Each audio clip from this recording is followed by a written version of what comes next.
Welcome back. I'm Gary Parr. And I'm Vonna Pfeiffer. And you're listening to the midweek version of Fiber Talk, that twice-weekly podcast for people who violently stab ground cloth with sharp objects and thread. Oh, yeah. I like that. Yeah, thank you. We've been going with the people who make fine art with needle and thread, kind of a highbrow thing. Mm-hmm. Because that's a nice touch. But today I'm just feeling like stabbing with sharp objects, so we're reverting. Well, I'm kind of your hillbilly cousin anyway. All right, we're going to have fun with this then. So, and yes, Vonna, not Christine. Christine's health occupies her today, and we were set up to talk with Vonna and record a Sunday show for a couple weeks from now. And I said, hey, Vonna, want to do a Wednesday show too? And she said, sure. So. Yeah. Yeah. I love talking to you, Gary. Same. Back to you. Yep. So, Wednesday show. Okay, yeah. So I've been working on the Sarah Parr 29, I think it is, reproduction sampler. And I reached a spot where it was just a natural break. Everything finished all the way across, and it was on to a new section. So I put it away and broke out the needlepoint and waiting for my silk and my linen for Sarah Braizear. So I'm going to be needlepointing. This has been an experience. Just last night I finished up one and switched to the other. And stitching on 40 count with 1/2 with silk, little X's takes, you know how long it takes. Yeah. Mm-hmm. And then I break out the needlepoint with some Kreinik, and I'm just making these massive stitches that are just covering acres of ground. It's like, wow, this is fun. You feel like a giant. I know that when I do it, I think it's just amazing, the difference, isn't it? And I've often marveled myself when I switch between projects like that. It was really, I actually had to sit back and wait a minute. I just covered this much ground in this many minutes. Yeah.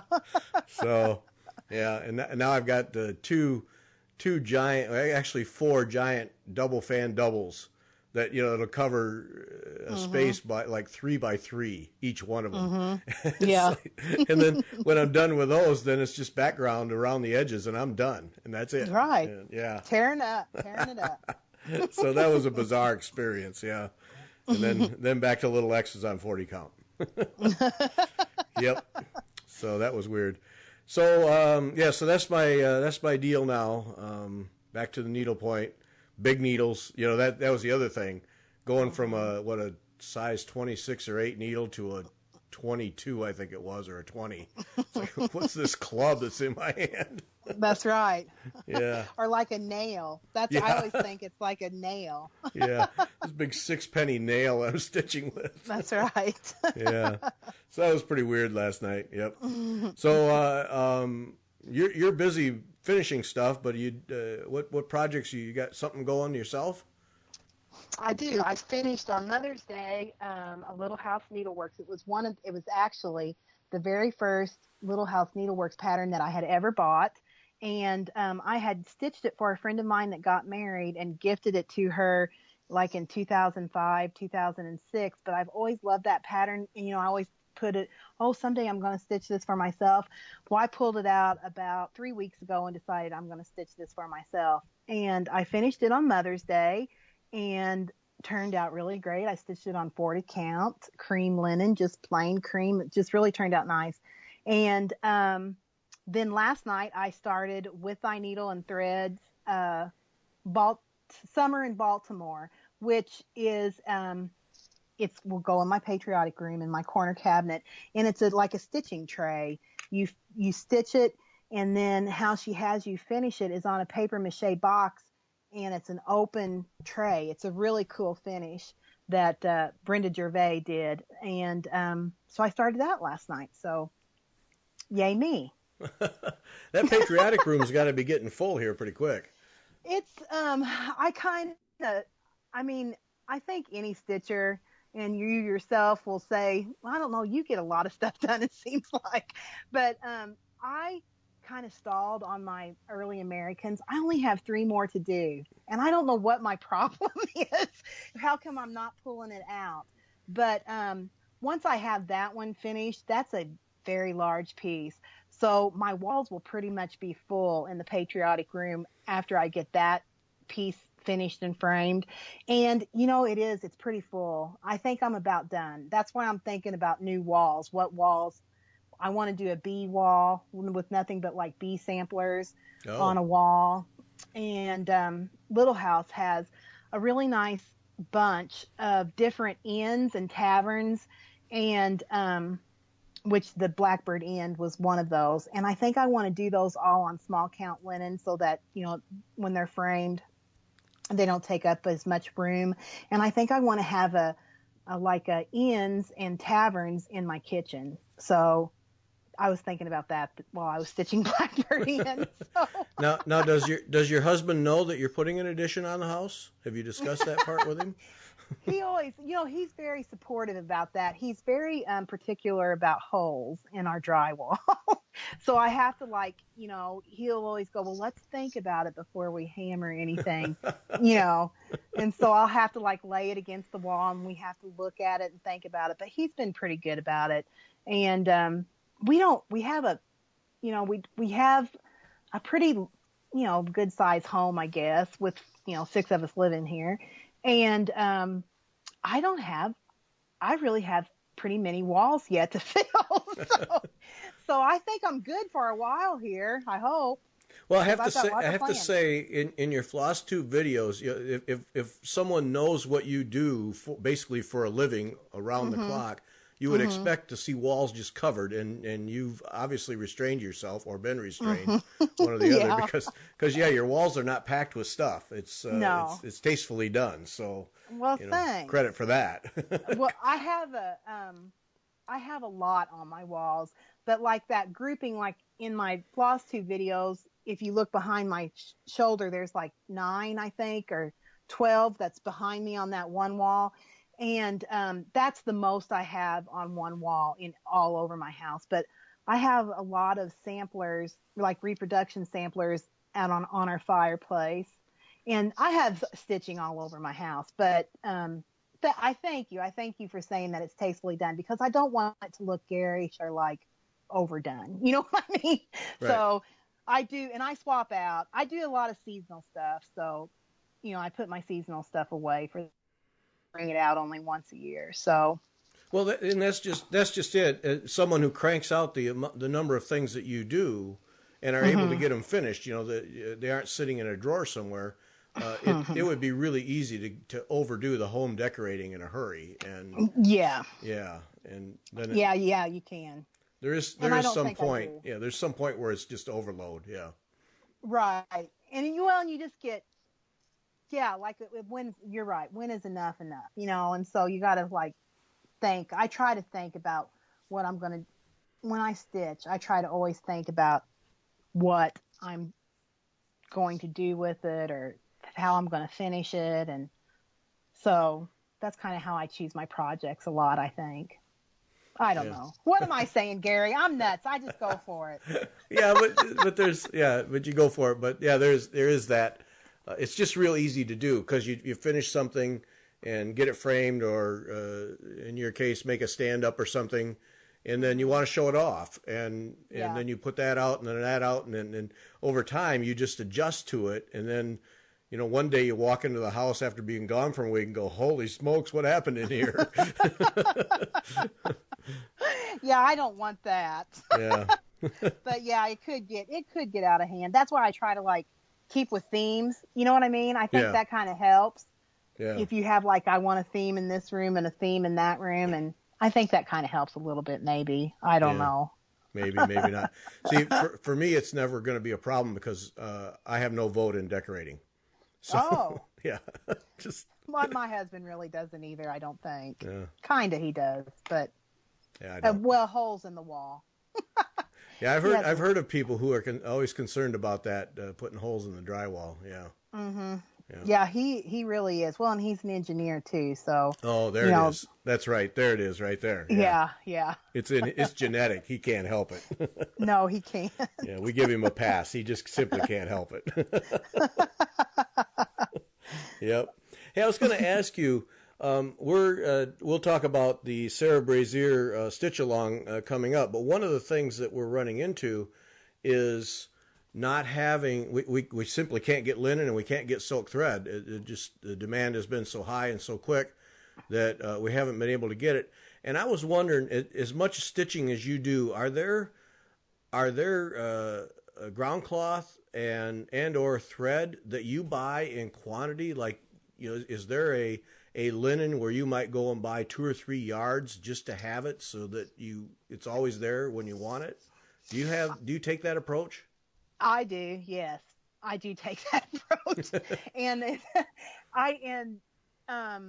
what I do is if I like for instance, I'm getting ready to stitch. Well, I'm presently stitching Mermaid Folly. Have you ever seen that? It's a Courtney collection, and it looks like it's all monochromatic, and it looks almost like a carving, like a wood carving when you get done. Ooh, say that again. I got to write that one down.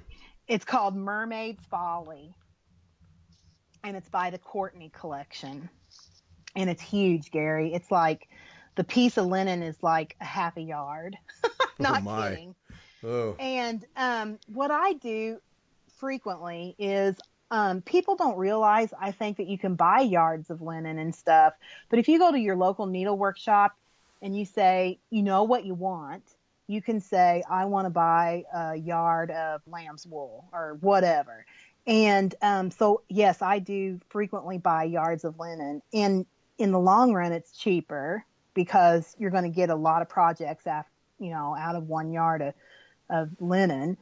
And I just got done buying a couple yards on Picture This Plus. If there's a color that I really like, and with me stitching the way I stitch, I like neutral type. I won't buy like a yard of purple or a yard of blue, but like Legacy or Heritage or those Picture This Plus colors, I'll just buy a yard. When I place an order, I'll just if I'm doing it for one project, I'll just go ahead and buy a yard. And so then I always have it on hand. And that's how I've built up my stash through the years, is that I'll buy large quantities and then cut down and put it, then I have some for later when I get the itch to stitch something else. So I very rarely use the exact called fabric for a project. Very rarely do that. Yeah, I've noticed that. I'm Vonna, and I'm not following your instructions. Deal with it. I never thought about that, but it's true. I don't. And it's not because I don't think the designers are, they obviously know what they're doing, but I might not want it on 28 count or, something like that. So I have a large variety of all counts because I'm a hoarder. But I typically just, I don't know. That's kind of, I never thought of it that way, Gary, but that is kind of like I'm Vonna and I'm not going to follow your instructions. I never thought of it that way, but it is kind of like that, I guess. But I just like to choose my own, my own stuff because there's, fabrics that I like better and counts that I like better, and it's my house and right. I have a color theme. So I would urge anybody that if you have a favorite color, like I know you're waiting on Lakeside Linens and they have beautiful colors, and that's one of the companies that I have done that with. Like I really like Vintage Exemplar linen, and I've bought at one time, a yard, and then I have it for a long time, and that works well for me. So yeah, well that's the one I'm going to do the Sarah Braizear on is their platinum, and oh man. That's a beautiful. It's really nice. Yeah, it's a beautiful color. Now you got me thinking I might as well just go buy a yard of that and have it. It's Vonna's fault. Because I did that. I did that one day. I went into the shop and just bought a length of 18 count needlepoint canvas and an 8 length of Congress cloth. Mm-hmm. And I have to say, many times it's been real nice to just pull that out and snip off a square or a rectangle or whatever, because I wanted to try something. Mm-hmm. And or, you know, hey, here's a little project I saw in a magazine. I have the cloth, and I certainly have threads that will work, and to just be able to just do something without having to plan a trip to the store and make a list and all those things. And yeah, it is really nice to just pull out the roll and chop some off and go after it. And, well, and if you think about, you know, getting in your car and driving, and in the long run, Gary, it's saving money. That's what I always tell my husband. I know we're not using gas, and we're not putting mileage on the car. I'm just going to go once and get it, and then I've got it. Sell it, Vonna. Sell it. You're doing it. That's economical. That's cheap. Yeah. Yeah. So anyways, that's music. That's music to an engineer's ears right there. That's right. Yeah. Efficient, economical. Yeah. I mean, for a man that sits and rubs 2 pennies together waiting for a nickel to pop out, that's awesome. You're his new hero right there. Oh, shoot. Well played. I've worked with him for a long time, so I have him. I know all the secrets of how to get it under the radar. Mm-hmm. Yeah. He knows you know him too, by the way. Yeah, he does. Yeah. There's nobody kidding anybody here. No. No, there's not. Guaranteed that. Yep. Mm-hmm. Yep. So that's interesting now, because you got me thinking. Maybe I'll just buy, because that platinum linen, that's that's pretty. I just don't think on any of the lakeside linens you can go wrong. Honestly, I can't. Like their butter pecan. Have you ever seen that? Oh yes. Yeah. It's beautiful. It's almost like makes me want to eat it. Kind of like an ice cream cone. A butter pecan ice cream And it's cone. always really high quality too. Yes. And they feel the being as stitchers, we're very tactile. We liked how to feel things, and that linen is just a very nice feel to it. That's one of my favorite linens is lakeside linen. So yeah, buy a yard, Gary. Buy 2. Go nuts. Nobody will notice. Okay, Marga, Vonna said that it's more economical, it's more efficient. Yeah, and then I'll get that look. Yeah, sure, right. Yeah. Oh shoot. Mm-hmm. Yep. So I wanted this is May, so it's Stitch Mania. The whole that whole cross stitch, man, start a new start every day for 15 or 18 days. Holy smokes. I can't even imagine that, and then all the variations on that theme. But it got me thinking, I mean, there's no way I'm doing that. And I admire people. I want to follow up with some of those guys, some of those ladies, mainly 6 months from now, and see how many of them are still in the rotation or even finished. Right. But they have, what fun to watch them all, line them all up and buy all their, get them all kitted and everything.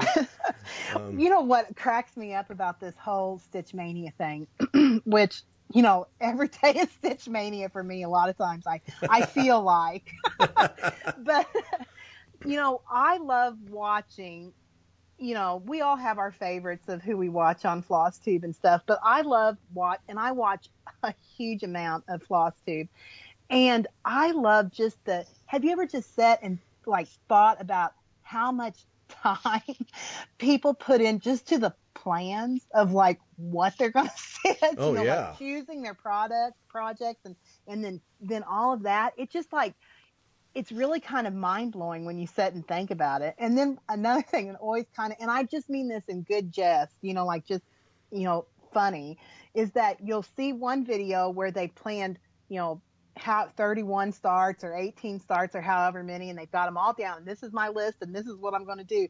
And then when they do their updates, they go, well, I didn't do this one, I didn't do that one, but I substituted this one and this one and this one.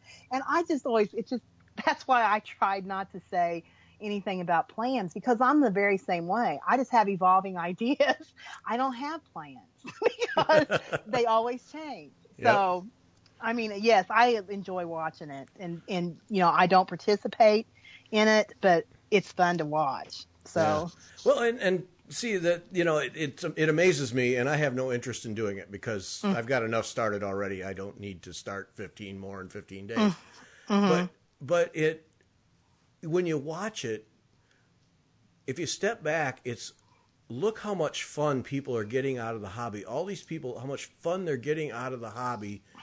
And like you said, before they even put a stitch in a piece of cloth, all Mm-hmm. the planning, selecting of colors, and making a list, and from just a pure hobby perspective, they're really just having a good time with their hobby. And if none of those Yeah. get finished, who cares? Yeah, who does care? Really, that is the way I think about it too. And if you saw the baskets I have of whips, you would think, yeah, who does care? I mean, but I really am. That is honestly, think about, I mean, just from a needlework industry perspective, how much money is generated in Really? April and May and June from Yep. this Stitch Mania. I Yep. mean, honestly. And, just because not only of the people kitting projects and stuff, but other viewers seeing things that just turn their crank and then they have to go search and find it and buy it too. Yep. So it's it's a huge boon in my mind to the industry. So kudos to the Stitch Mania people. I think that's awesome. Go for it. I Yep. like watching it. And I like sitting and laughing and thinking, look at them change everything. Yeah. It just makes me laugh in a good-hearted way. I just think it's fun to watch. So. Oh yeah, and then I read a couple today. Oh, I didn't do my first four, and oh well. But so what, and it really is, and as much as the internet gets slammed for hurting stores, in terms of retail business, Mm-hmm. this is a classic example of where the internet and the community it creates is just doing a tremendous amount of good. Yeah, because like you Mm-hmm. said, look how much money is getting churned just for this 1 month of starts. Mm-hmm. And all the stores. I mean, I'm sure that there's some stores that, with a lot of people in the area that have probably felt a little inventory hit. That Mm-hmm. I can't keep up. So Right. yeah. Right. And well, and just think about, even with your stitch along, how it's kind of ground everything Oh in the man. linen and silks. And I mean, think about that. And then think about what Stitch Mania has to be doing. And I just do not believe that, anybody can not say that the internet or blogs. I know blogs aren't as big a part of it as they used to be, but when they were in their heyday, I know that they were generating money for the industry. And FlossTube I know it has just been a huge boon to the industry. And I don't think that designers can deny that, nor can the companies, the distributors and linens and thread companies can deny that FlossTube is a huge boon to the industry because, it's the in thing. FlossTube is the in thing in my mind right now. It is, anyways. Yeah. So. Well, I mean, if you step back and take a look at it, in many ways, FlossTube is one gigantic trade show. Oh yeah. I mean, down to the raw brass tacks, it's just a big trade show. This is what I'm doing. This is how it looks. What more could you ask for as a designer or a store than Mm-hmm. somebody showing off products you have on your shelves, Mm-hmm. and getting people excited about doing it themselves? I mean, there's no better trade show than that. No, and it's free advertising, Sure. for people.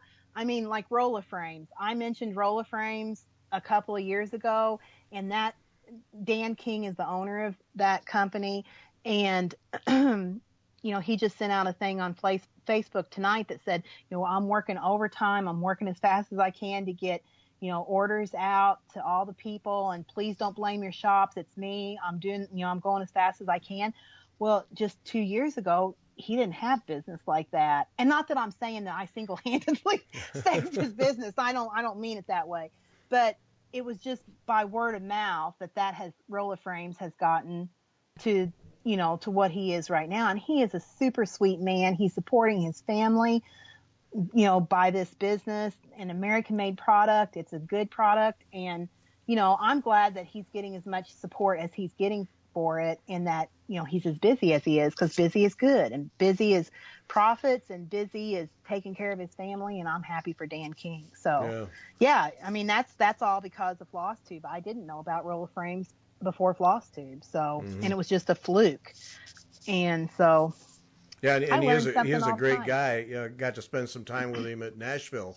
Yeah, great guy. But there he was. It was him and his family, and this is us, and this is what we make, and it's good and quality. His kids were stitching on it, and right. I mean, he's just I just want to support that kind. I just want to support family, down home, good product businesses, and that's what he is. And so go out and buy roller frames.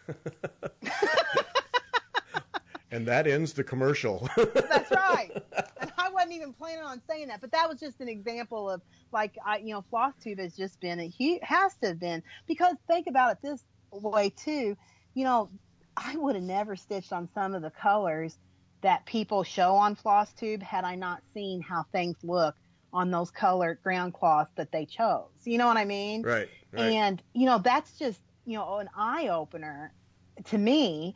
And I know to many other people, like Mirabilias. I wouldn't have given a Mirabilia a second look. Honest to heaven.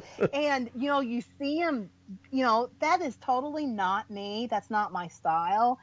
But I have 15 patterns that I purchased. Do you really? Fitted. Really? Yes. And because you're the last person on earth I would think of would stitch one of those.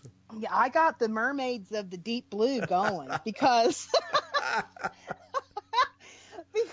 I've watched it, and every time I see it, I think, oh, I just think that's so pretty. And I would not have ever looked at it. It's like I said, I didn't. I've been in the game for a long time. I knew about them, but it never, turned me on. And I watched FlossTube and a lot of the early FlossTubers, because I was watching long before I ever did one. And I guess this is my third year of being on FlossTube. But anyways, that's what a lot of them did, Mirabilias. And I just watched them for 2 years thinking, wow, those are really great. Why have I not found those? Or those. I have no interest in doing one. I mean, obviously the subject matter is of no interest to me. Right. But when you see those finished with all the beads and those, especially the women with the big flowing robes and gowns. Yeah. Man, it's just stunning stuff. It really is. Yeah. It is. And then on the color, she does her models on such neutral colors, but then these people do them on these wild Gary pieces of fabric that you think, I wouldn't blow my nose on that, and then you do that, and it's just holy smokes, that is utterly gorgeous. Yeah. So I mean, it has to have been a huge boon for the industry, and for just smaller companies doing hand dyed things, and it has to be, because I can't tell you, when I watch FlossTube, and I try not to, I try not to do this, but I don't know, I'm like manic or something, because I'll watch people and I think, oh, I need to do that. And then I'll see somebody doing something and I think I have that pattern, and I'll stop what I'm doing and go dig through my patterns just to see it. And then I think, oh yeah, I got it, I can do it. And so it's just, I don't know. It's really, to me, it's very motivating, I guess, to I'm pretty motivated anyways about stitching because it's my thing, but it even motivates me more to want to stitch faster and better and be a better stitcher and, break out of my boundaries. And I don't know, I think it's a great thing. Oh yeah, so, there's no doubt. And now that they're doing these retreats all over the country, it's just adding one more dimension to it. Because, I think back when I first got involved in this, and there was a cross-stitch store about every other block. It was like Dunkin' Donuts.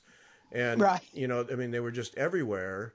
And then that went away. And, you kind of wondered, does anybody do cross-stitch anymore? But then you look at this FlossTube operation and all the people all around the world, and yeah, they do. And here's the next iteration of that, and bigger and better and more immediate in terms of feedback and ideas, and it's just been a real catalyst. People talk about is the hobby dying? Maybe some aspects are, but I don't think cross stitch is by any stretch. Primarily, no. I think that you have your niche groups. So you have your sampler stitchers, and you have sampler stitchers watching people that are doing, like Clouds Factory patterns and different. And I watch a variety. I mean, I feel like I'm probably more of a traditionalist.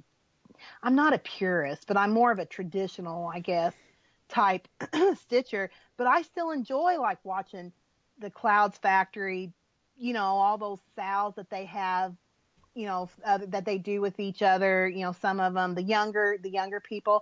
And I enjoy that. I enjoy seeing all the different styles and and it just is. And I really do think that it's even though there's different niche groups, that all comes together almost like a cohesive family. I really do feel that way. And that makes me happy. It's made the world a smaller place because, I didn't know anybody that stitched besides myself for years. And so I think that's good. I think it's good overall. It brings the world. I've got some really, really, really good friends of mine I've never met in person and likely will never meet in person. But it's because through through Skype or Facebook, Messenger, I can see them and talk to them and form a friendship with them through stitching. And how awesome is that? I just think that's nice. It's just great. Oh yeah, without a doubt. And different parts of the country, different cultures. And then when you start to look at it overseas, when I see some of the people from Russia and, Europe in general, but some of the work that gets done over there in Russia and Poland is just amazing. What you just sit there. I can't read a word of what they're saying, but just show me pictures because it's just amazing to me. And, yes. And all of that because of FlossTube and because of Facebook and the internet. And that's, it's interesting that how blogs have really fallen off, because I have a long list of blogs that I follow through a newsreader. And it's getting more and more where, I haven't heard from this person in a long time. And then she'll post and say, sorry, it's been 2 months. And I think, here's another one that's starting to, to lose, because blogs take time. They take their work, and you got to be pretty diligent and persistent to keep them up. And there's very few who do. Yeah. Yeah. And I kind of have been hit or miss with my blog for, the last few years, but I hear the last year I've been trying to at least update once a month. And I think I pretty much hit every 2 weeks or every 3 weeks on mine.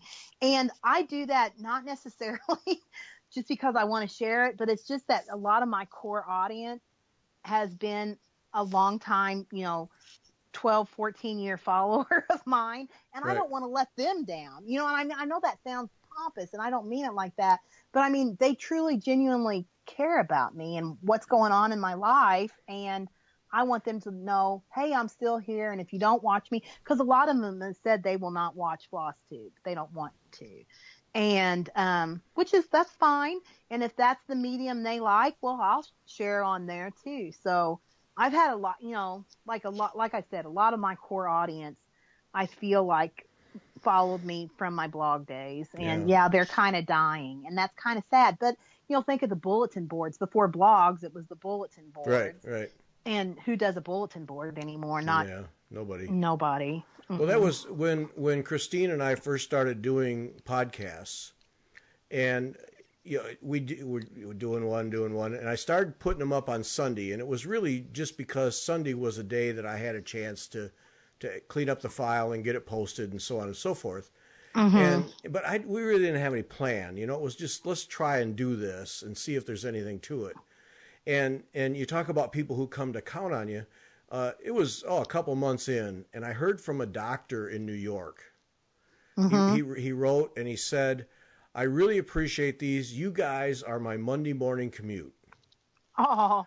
And and it hits you. Whoa, there's people out there listening. Yeah, and they're listening, and you're on their list of things that in this guy, this started his week off. And so then immediately I knew, all right, now I have to make sure, if nothing else but for this one doctor, I have to make sure that the podcast goes up on Sunday. And I can't let the guy down. Yeah. And that's how it's been. And when we switched over to Fiber Talk, that's why the Sunday is when the hour, the shows with the guests go up, is just that very thing. I still remember that doctor many years ago, and can't let him down. It's got to be there. And I've heard from more than one person who use these podcasts as something that listen to when they're commuting or driving, and we need to be there. And well, I know I enjoy you because I listen. I always wait for my email because I'm on the email list that says when you post whatever. Oh, okay. And I always, like, today I knew, I'm going to see what it is tonight. You know what I mean? And so then when I I listen to it when I finish, because it's just, I don't have to watch anything. Right. It's just me finishing and I'm listening. And I totally enjoy it. You're doing a huge service for the Needlework Nation. You honestly are. And I hope that your hillbilly cousin today doesn't bring down your ratings. Because I'm not as polished and sophisticated as many of your guests are. I think we'll be fine. Fine. All right. That makes me some feel people better. will just look at it as a break from the norm. Yeah. Oh, shoot. Yeah. No, I think we'll be quite fine. Yes. Yep.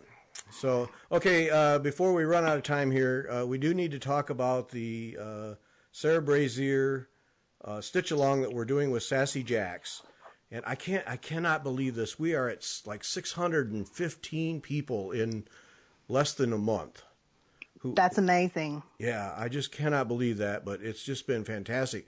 And I don't think it's a big stretch to say that we've almost single-handedly created a global shortage of linen and silk. I think you can say it.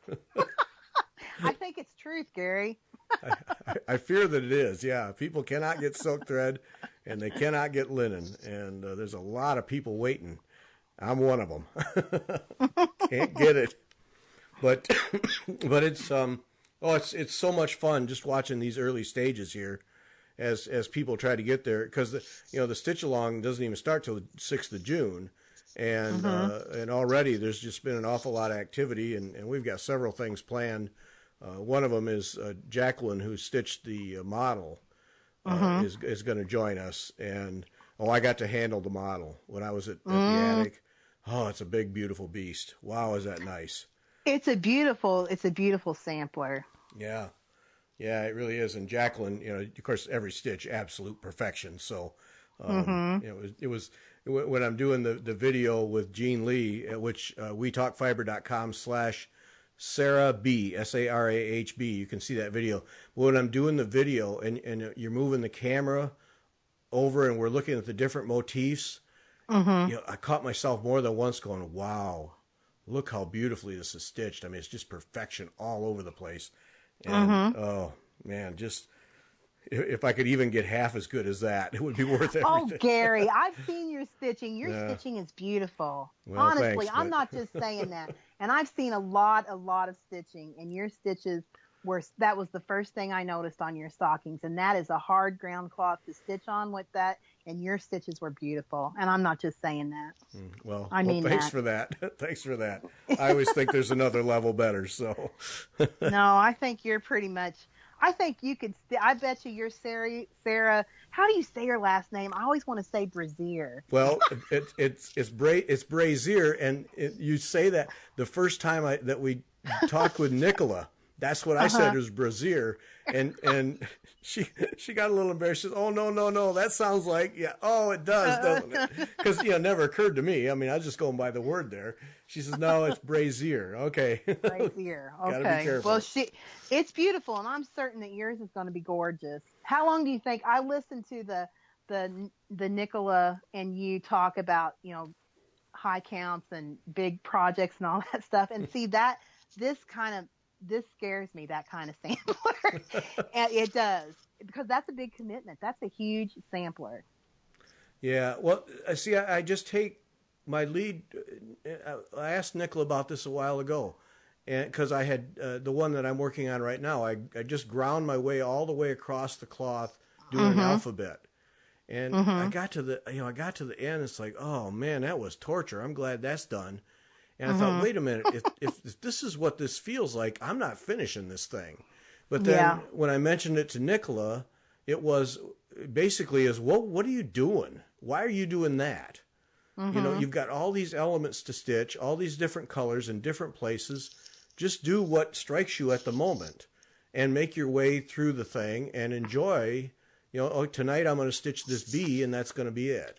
And completely changed my attitude and my approach. So I quit thinking, all right, I got to stitch this alphabet till it's done. And I would do 5 letters and then 2 elements below it.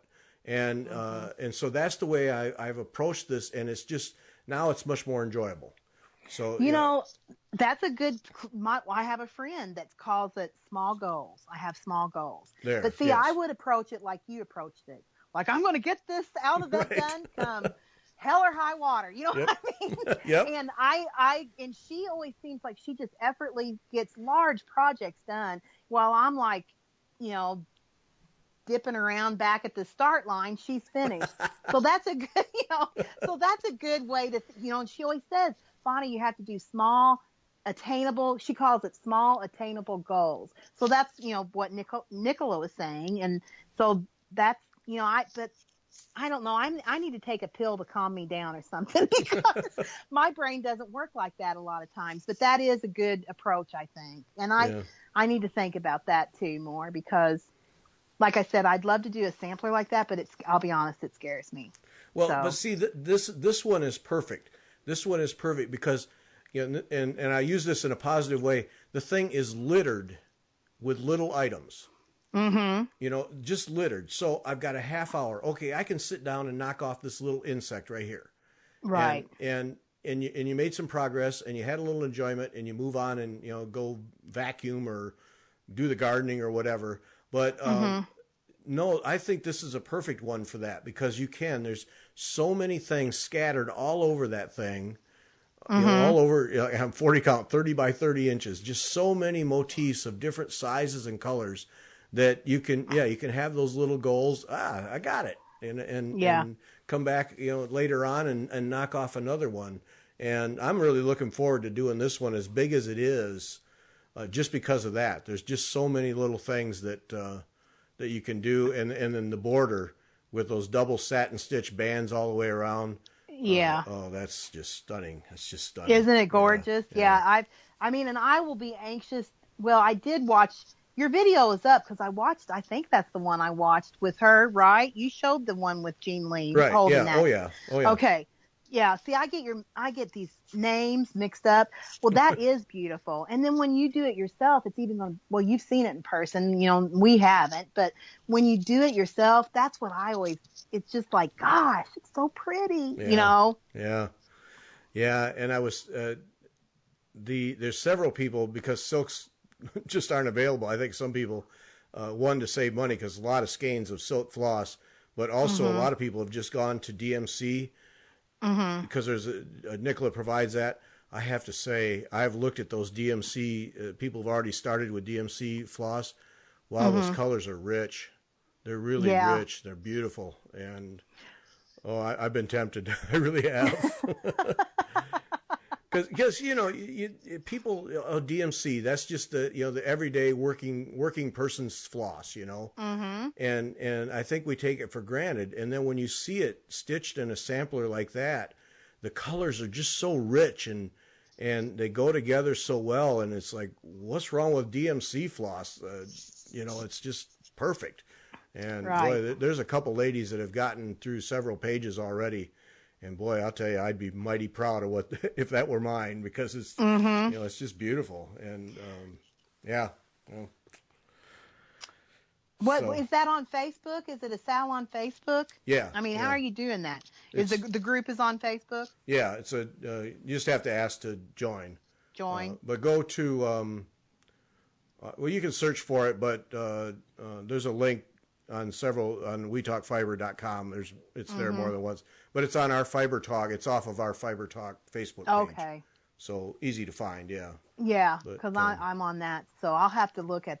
I kind of might. Oh gosh! Now see here, you got me thinking about buying the pattern. Do it, Vonna, do it. Do it. Oh yeah, sure, no problem. Do it. I saw that we were going to talk about it, tonight, and I've been listening to your talking about it, but I've never clicked the link because I thought if I start clicking links and start looking at pictures, then it's all over. And then I've been sitting and listening to you tonight talk about it, and I think, maybe I need to go look at that. Do it, Vonna. Do it. Oh, shoot, Gary. Hooked another one. Yes. And you probably have enough linen right there in your house, so I probably have. Yeah, I don't probably. I know I do. Yeah. So what's your hold up? Let's go. Yeah. What is the hold up? I don't know. Yep. Okay, we've got another one. Yay. Yep. All right, we got to wrap this up. So, two things. Remember the giveaways. Now, you have until the 18th Eastern Time, midnight, the 18th, to get your number in to me. How many colors are in the Sarah Braizear sampler? And it's one more than 22, one less than 24. Just got to put in the subject line Sarah Braizear and the number in the message space. That's all you got to do, and send it to me, Gary at WeTalkFiber.com, and then you get entered into a drawing where 5 people each be able to choose a hats sampler chart. So that's pretty nice. And then then we have the other thing that Nicola has set up where there's some requirements, but basically you got to post pictures as you go and finish the Sarah Braizear sampler by May 1, 2019, and then you'll be in a drawing to win the actual original Mary Clayton sampler, which that's pretty amazing. The real deal. A drawing to win that, and then Nicola's charting that. So everyone who meets all the requirements, even if you don't win the drawing, everyone will get a free chart of the Mary Clayton sampler. So, wow. Come on, a year to stitch this thing, get on it, and at least you'll get a free chart of it. I mean, nobody loses here. So that's incredible. So yeah, that is incredible. Incredibly generous of Nicola too. Yeah, no kidding. Yeah, because she doesn't know how many that's going to be. Yeah, incredibly generous. Yeah. So there you go, Vonna. There's yet another reason. Well, I'm going to put my order in tonight. Yeah. Yeah. Sassy Jax has plenty of them. Just call Kim there. She'll get you one. I'm going to call her. Okay. Yep. You got the linen. Go, I got the linen. Yep. Probably have all the floss. I probably, that's a given. I have all the DMC. I won't be stitching silks. If I did, I won't be doing silk. Not because I don't like silk. It's just that I've got two more kids going to college next year. So yeah. Every time I see a picture of your kids, you get a big dose of my sympathy. Holy smokes. Yeah. So it'd be in DMC if I'm doing it. Yeah. But I will say to you, Vonna, there's a lot to be said for empty nesting. A lot to be said. As much as you love your kids, there's a lot to be said for empty nesting. Mm-hmm. I'm certain there is. Yes. And there's going to be a lot to be said for having grandkids and stuff like that. Oh yeah. Yeah. Oh yeah. I'll be a good granny. No doubt there. Yeah. Yeah. And the best part of that is, here, take your kids, got to go home. Yep. Yeah. And you get to sleep all night. No problem. Yeah, that too. Yep. Yep. All right. That's it for the midweek show. Sunday, Carolyn, I'm not going to get this name right. Caroline Hauffe. Hauffe. I think I have that right. Hauffe, a FlossTuber, off the grid Needlearts. She does. Well, she makes tote bags for a business, cross stitch, needlepoint. As a musician, she's multi-talented, multi-dimensional, and we had a great conversation with her. So that's Sunday. She's a nice lady, Caroline. Yes, really enjoyed her. So Vonna, thanks for filling in for Christine on Wednesday. This was fun. It was fun. All right. Caroline on Sunday, and Christine and I will be back next Wednesday. Thanks for listening.